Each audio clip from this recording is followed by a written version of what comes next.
kai nei pui dan kamung kalun akim hitabang bebleng vai ke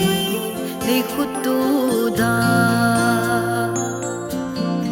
asangin along pi e o kapaka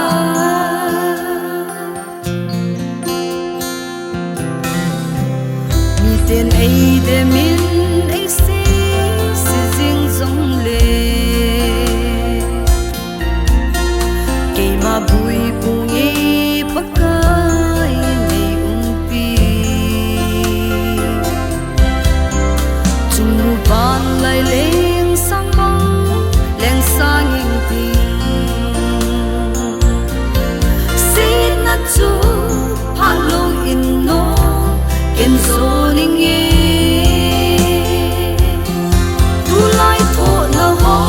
kunong ki pa na ei pi ding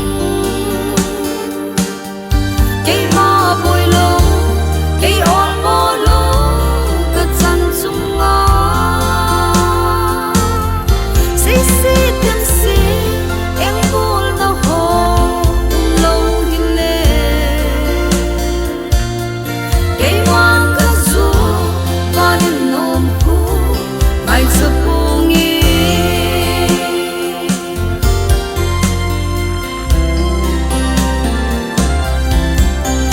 ka he che ne pa kai na in nei umpi ka mu che de leng vai ke nei wang bu na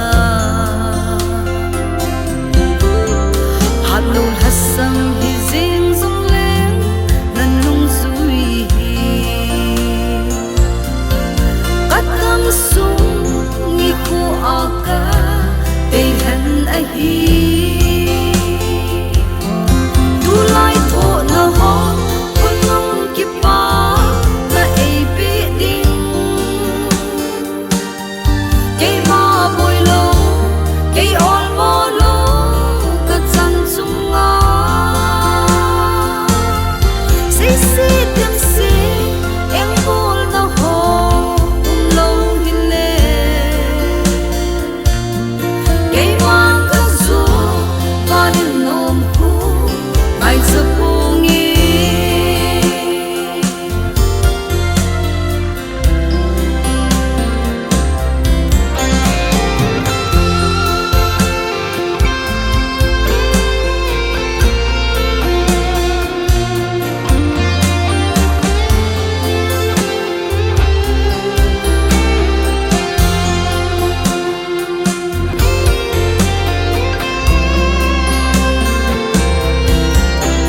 Lise boy